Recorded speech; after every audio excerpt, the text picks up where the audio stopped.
Federal agents arrest Don Lemon and 3 others in connection with Minnesota church protest St. Paul Min. Federal authorities on Friday arrested former CNN anchor Don Lemon and 3 other individuals on charges of violating federal law during a THON profile protest at a house of worship earlier this month. The arrests represent a significant escalation by the Justice Department, reviving a legal pursuit that had been stalled by a magistrate judge as skepticism just 1 week ago. The charges stem from an incident on January 18th at City's Church in St. Paul.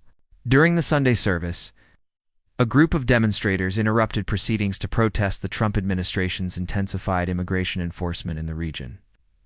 The church was specifically targeted because a high-ranking official from Immigration and Customs Enforcement ICE serves as a pastor there.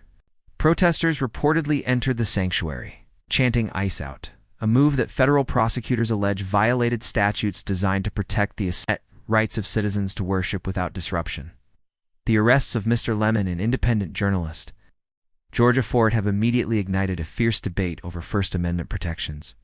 Both Lemon and Fort maintain they were present at the church in a professional capacity to document the demonstration. Media advocacy groups and defense attorneys are expected to argue that the federal government is overreaching by criminalizing journalists covering political dissent against the administration's immigration policies.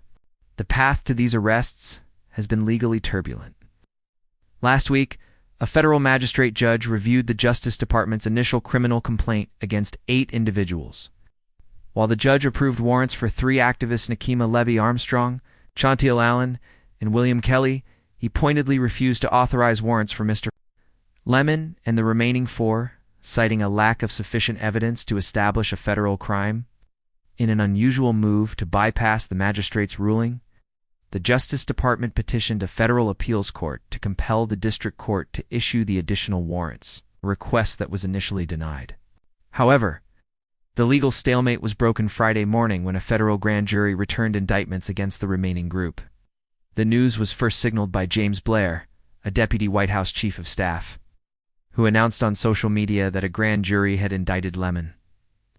Shortly thereafter, Ms. Fort confirmed via an online video that she was also in custody.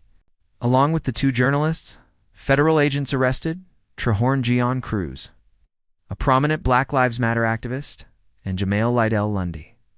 Legal experts suggest the use of a federal grand jury to secure these indictments indicates a high-level determination within the Justice Department to prosecute the city's church case. The law cited, which protects the free exercise of religious beliefs at places of worship, has historically been used to prosecute violent threats or hate crimes, making its application against journalists and peaceful protesters a rare and controversial legal strategy. Advocates for the defendants have characterized the arrests as an intimidation tactic aimed at silencing critics of the current administration, border and immigration strategies. "This is a direct assault on the freedom of the press," said a representative for the defense.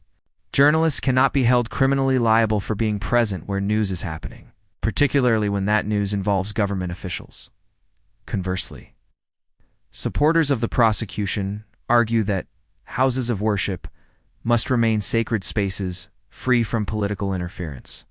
They contend that the identity of the pastor as an ICE official does not grant protesters the right to disturb the congregation's religious observance.